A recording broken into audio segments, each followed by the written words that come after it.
اسلام زندہ باد، اسلام زندہ باد، اسلام زندہ باد۔ اللہ نے دنیا کی عورت کو بنایا مٹی سے اور جنت کی عورت کو بنایا مشک اور زعفران سے۔ وہ سورج کو انگلی دکھائے تو سورج اس کے سامنے نظر نہیں آتا، وہ مردوں سے بات کرے تو مردے زندہ ہو جاتے ہیں، زندوں کو جھلک دکھائے ان کے کلیجے پھٹ جاتے ہیں، دوپٹہ ہوا میں لہرا دے ساری کائنات میں خوشبو پھیل جاتی ہے۔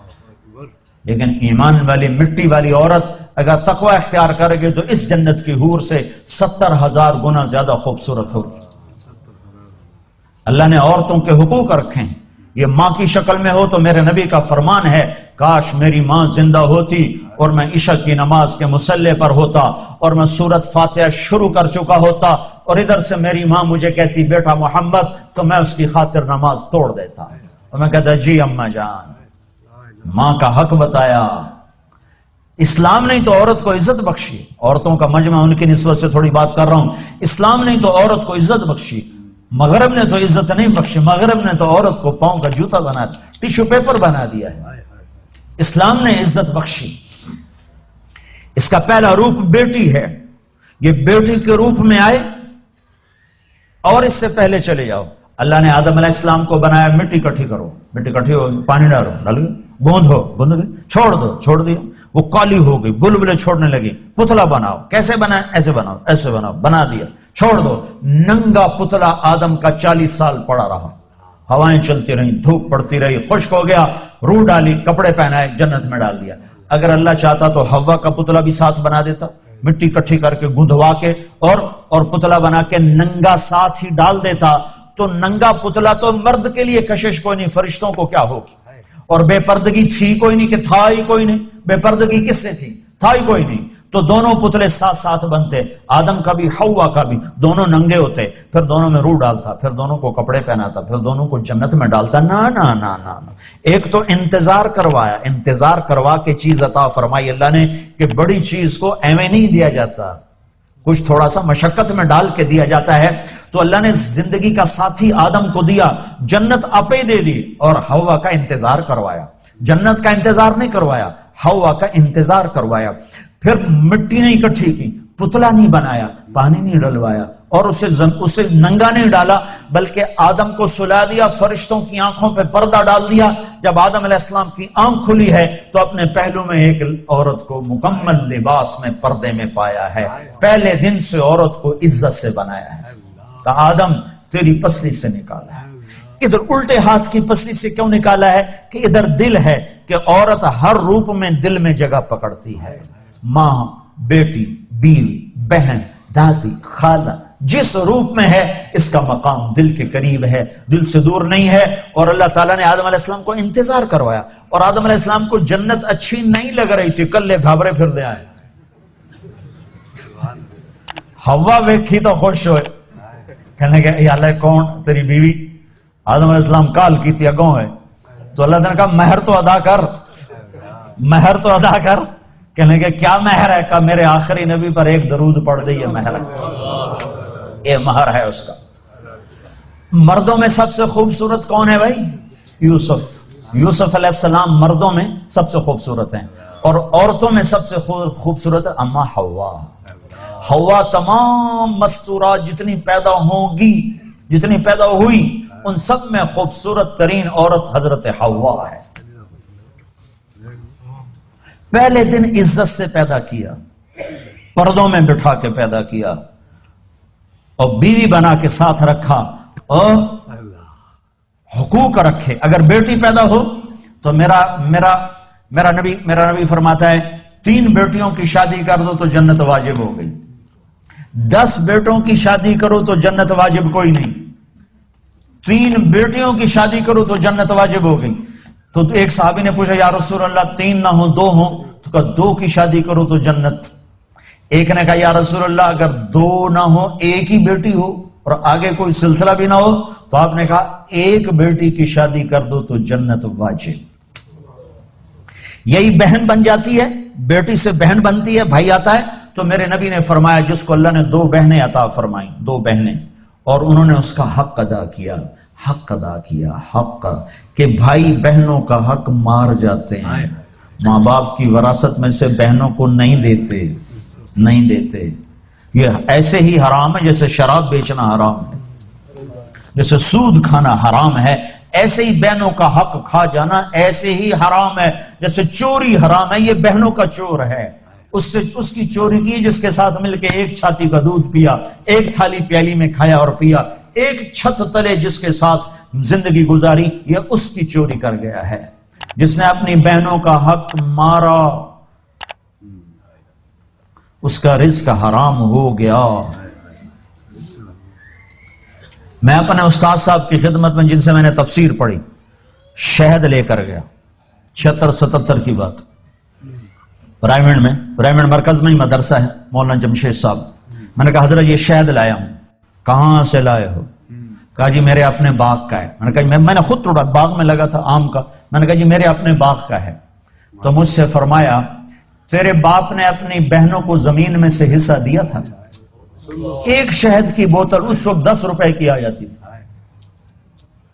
اور کتنا گہرا سوال کیا، یہ نہیں کہا ماشاءاللہ جزاک اللہ، یہ نہیں کہا تیرے باپ نے اپنی بہنوں کو زمین میں سے حصہ دیا تھا؟ اگر دیا تھا پھر تو یہ شہد حلال ہے، اور اگر نہیں دیا تھا تو سارا ہی حرام ہے، تو میں نہیں لوں گا، یہ مطلب تھا. ہاں بھائی تیرے ابا نے بہنوں کو زمینوں میں حصہ دیا تھا؟ میں نے کہا جی شکر ہے میرے ابا کی بہن ہی کوئی نہیں، ہوتی تو کوئی نہ دیتے. صرف 2 بھائی تھے، ساری جائیداد 2 بھائیوں کی، بہن تھی ہی نہیں ان کی. میں نے کہا اچھا تو تیرے دادا نے اپنی بہنوں کو زمین میں سے حصہ دیا تھا؟ میں کہا میں جمعیا ہی کوئی نہ ہوں، اس لیے میرے کو کی پوچھی جانا، میرے جمن تو پہلے دی گل نہ تھا، نہ پوچھو میرے کو. تو پھر ہنس پڑے کہ اچھا ادھر رکھ دو. تو میرے نبی نے فرمایا جس نے بہنوں کو حصہ دیا، جس کو اللہ نے 2 بہنیں دی، اس نے بہنوں کا حق دیا، اور شادی کے بعد بھی ان کے سر پہ ہاتھ رکھا تو اس پہ جنت واجب ہو گئی. پھر یہ بیٹی سے بہن، بہن سے بیوی. پھر میرے نبی نے فرمایا بہترین مسلمان وہ ہے جو بیوی کے ساتھ اچھا سلوک کرے. اور میرے نبی نے فرمایا جو یہ چاہے اس لوگ کا مسلمان کہ وہ جنت میں میرے گھر کے قریب گھر بنا لے تو وہ 2 کام کرے، ایک اپنے اخلاق اچھے کرے، ایک اپنی بیوی سے اچھا سلوک کرے، تو اس کا گھر میرے گھر کے قریب ہو جائے گا. تہجد پڑھے، جہاد کرے، تبلیغ کرے، ذکر کرے، مراقبہ کرے، یہ نہیں فرمایا. کہ وہ 2 کام کرے، ایک اخلاق اچھے کرے، ایک بیوی سے اچھا سلوک کرے. یہ بیوی سے اچھا سلوک بھی تو اخلاق میں آتا ہے، اس کو الگ کیوں کہا ہے؟ کہ بہت سے لوگ باہر بڑے اخلاق والے ہوتے ہیں اور گھر میں بیویوں کے ساتھ بڑے بدتمیز ہوتے ہیں. اور ہمارے ذمہ داروں میں عام ہے یہ حدیث، ایسے میں آنکھوں سے دیکھ رہا ہوں کہ میرا سارا خاندان، میرا معاشرہ جو ذمہ دار معاشرہ ہے، وہ باہر ڈیرے ڈار ہیں، ذمہ دار ہیں اور بڑے سخی ہیں، بڑے مہمان نواز ہیں، لیکن گھر میں اتنے ہی بدتمیز ہیں. بیویوں سے ایسے سلوک کرتے ہیں جیسے نوکرانیاں، بیویوں کے ماں باپ کو ایسے گالیاں نکالتے ہیں جیسے انہیں گالی دینا ثواب کا کام ہے.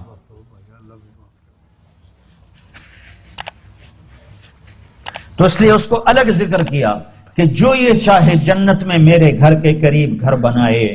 کون نہیں چاہتا؟ تم چاہتے ہو کہ نہیں چاہتے ہو؟ تو اللہ کے نبی نے کہا 2 کام کرو، ایک اخلاق اچھے کرو، ایک اپنی بیوی سے اچھا سلوک کرو. پھر بیویوں کو بھی سمجھایا، برابری، توازن قائم کیا ہے کہ اگر میری شریعت میں سجدہ ہوتا تو میں بیوی سے کہتا خامند کو سجدہ کرے. ایک عورت نے پوچھا یا رسول اللہ میری شادی ہو رہی ہے، میرے خامند کا میرے اوپر کیا حق ہوگا؟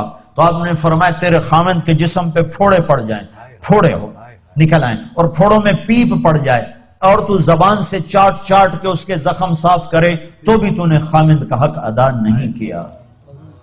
لو ان المرأة صلت خمسها صامت شهرها حسنت فرجها اطاعت بالها دخلت من ای ابواب الجنت شاءت. میرے نبی نے فرمایا جس عورت نے 5 نمازیں پڑھی، رمضان کے روزے رکھے، خامند کی اطاعت کی اور بدکاری نہ کی، عزت میں خیانت نہ کی، تو جب وہ آئے گی تو جنت کے 8 دروازے کھل جائیں گے. اللہ فرمائے گا جدھر سے چاہ چلی جا، جنت تیرے لیے ساری حلال ہے. یہی عورت ماں کے روپ میں تبدیل ہو جائے تو میرے نبی نے فرمایا کاش میری ماں ہوتی اور میں عشاء کی نماز کے مصلی پر ہوتا اور میں سورۃ فاتحہ شروع کر چکا ہوتا اور ادھر سے میرے گھر کا دروازہ کھلتا اور میری ماں کہتی بیٹا محمد، تو میں اس کی خاطر نماز توڑ دیتا۔ میں کہتا اماں جی حکم، میں پھر پڑھوں گا۔ آپ نے فرمایا میں جنت میں گیا تو میں نے قرآن کی تلاوت سن، میں نے پوچھا یہ کون تلاوت کر رہا ہے؟ مجھے کہا گیا یا رسول اللہ یہ حارثہ بن نعمان ہیں۔ میں نے کہا حارثہ؟ وہ تو مدینے میں بیٹھا ہے، ابھی مرا تو نہیں ہے کہ جنت میں اس کی تلاوت گونجے؟ تو ان فرشتوں نے کہا یا رسول اللہ ماں کی ایسی خدمت کی ہے کہ اللہ نے خوش ہو کر حکم دیا ہے حارثہ جب قرآن پڑھے ساری جنت کو سناؤ۔ کذالکم البر کذالکم البر۔ میرے نبی نے کہا ماں باپ کی خدمت یہی ہوتی ہے، یہی ہوتی۔ آپ نے کہا عمر تیری زندگی میں ایک شخص آئے گا یمن سے، اس کا نام ہوگا اویس، اس کا قبیلہ ہوگا عامر اور اس کا خاندان ہوگا کرن اور اس کا رنگ ہوگا کالا اور اس کا قد ہوگا درمیانہ اور اس کی کمر پہ ہوگا سفید داغ۔ جب وہ آئے تو اس سے دعا کروانا عمر تو عمر، میرے بعد کوئی نبی ہوتا تو عمر ہوتا، اور نبی کے دائیں طرف عمر کی قبر ہے، بائیں طرف یہ نقشہ ہے قبروں کا ایک قول کے مطابق کہ درمیان میں اللہ کے رسول ہیں، سیدھے ہاتھ ابو بکر الٹے ہاتھ عمر، اور ایک قول یہ ہے یہ اللہ کے رسول، یہ ابو بکر اور یہ عمر، اس طرح کر کے، اور ایک قول یہ ہے ایک قول یہ ہے اس طرح۔ یہ میرے نبی کی قبر، پاؤں کے ساتھ ابو بکر کا سر، پھر ابو بکر کے سر کے ساتھ پاؤں کے ساتھ عمر کا سر، یوں تین قبریں ہیں، یا یہ ہے۔ تو بہرحال وہ روضہ رسول میں ہے عمر، میرے بعد نبی ہوتا تو عمر ہوتا۔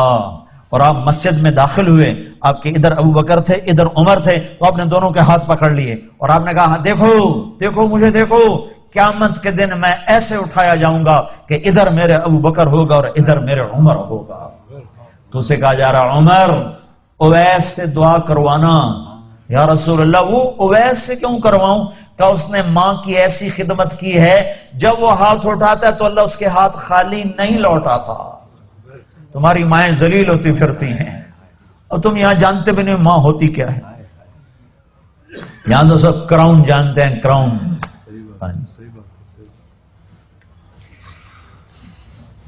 اللہ معاف کرتے ہیں۔ حضرت عمر کا زمانہ آ گیا، ہر سال حج کرتے تھے، ہر سال حج میں اعلان کرتے کوئی اویس بنی عامر، کوئی بھی نہیں ہوتا تھا۔ ایک سال گزرا تو آپ نے حج میں سارے حاجی اکٹھے کر لیے، جبل ابی قبیس کے سامنے کھڑا کر لے، کہا بھائی سارے کھڑے ہو جاؤ، اور کہا بھائی یمن والے کھڑے رہو باقی سارے بیٹھ جاؤ۔ تو یمن والے کھڑے، ہاں بھائی سارے یمن والے بیٹھ جاؤ، بنو عامر کھڑے رہو، تو بنو عامر کھڑے ہو گئے۔ پھر سارے بنو عامر بیٹھ جاؤ، کرنی کھڑے رہو، تو ایک کرنی کھڑا رہا، ایک، باقی سارے بیٹھ گئے۔ تو حضرت عمر نے پوچھا بھائی تو کرنی ہے؟ کہا جی ہاں۔ کہا تو اویس کو جانتا؟ جی جان، تو میرا سگا بھتیجا ہے، میرے سگے بھائی کا بیٹا، پر وہ تو پاگل سا ہے، آپ اس کا کیوں پوچھ رہے ہیں؟ تو حضرت عمر رونے لگے، کہنے کہ پاگل وہ نہیں تو ہے، یہ بتا وہ حج میں آیا ہے؟ کہا جی آیا ہے۔ کدھر ہے؟ کہا جی وہ اس وقت اونٹ چرانے جاتا ہے عرفات کی طرف۔ تو آپ نے حضرت علی کو ساتھ لیا اور دوڑ لگائی، گئے تو اویس کرنی ایک درخت کے نیچے نماز پڑھ رہے اور اونٹ ان کے چاروں طرف چل رہے، تو یہ دونوں حضرات آ کے بیٹھ گئے۔ انہوں نے دیکھا کچھ لوگ آ گئے تو انہوں نے نماز مختصر کر دی، تو انہوں نے پوچھا، حضرت عمر نے پوچھا بھائی کون ہو؟ کہا جی مزدور ہوں۔ کہا تیرا نام کیا ہے؟ کہا جی اللہ کا بندہ عبداللہ۔ کہا بھائی وہ نام پوچھ رہا ہوں جو تیری ماں نے تیرا رکھا ہو۔ وہ کہنے لگا تو میرا انٹرویو کیوں لے رہا ہے؟ ان کو نہیں خبر کہ یہ عمر ہیں، یہ تو تابعین میں سے نا، دیکھا بھی نہیں، پہلی دفعہ حج پر آئے ہیں۔ تو حضرت علی بول پڑے کہ بھائی یہ امیر المومنین ہیں عمر بن خطاب اور میں ہوں علی بن ابی طالب۔ تو وہ پھر ایسے کانپ گئے، کہنے میں معافی چاہتا ہوں، میں نے آپ کو نہیں پہچانا، میں آپ کو بھی سلام پیش کرتا ہوں اور آپ کو بھی سلام پیش کرتا ہوں، میرا نام میری ماں نے اویس رکھا ہے۔ حضرت عمر نے کہا کپڑا ہٹاؤ اپنی کمر سے، تو ان سے کمر سے کپڑا ہٹایا تو سفید نشان تھا، تو کہا ہاتھ اٹھا اور ہم دونوں کے لیے دعا کر۔ وہ رونے لگے، کہا میں تو آپ قدموں کی خاک نہیں، میں آپ کے لیے کیسے دعا کروں؟ کرنی پڑے گی۔ ہمارے نبی نے ہمیں کہا تھا کہ تیری ماں کی خدمت نے تجھے وہاں تک پہنچا دیا ہے کہ تو یوں کرتا ہے تو اللہ لبیک کہتا ہے۔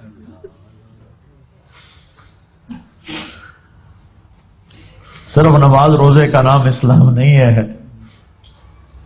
اور بھی دکھ ہیں زمانے میں محبت کے سوا، راحتیں اور بھی ہیں وصل کی راحت کے سوا۔ اخلاق کا بہت بڑا باب ہے جس کو امت نے بھلا کے رکھ دیا۔ انسانی حقوق تو پائمال ہو گئے، تباہ ہو گئے۔ تو حضرت عمر نے دعا کروائی، پھر انہوں نے ہاتھ اٹھائے اور دعا کی ان کے لیے۔ یہ ماں ہے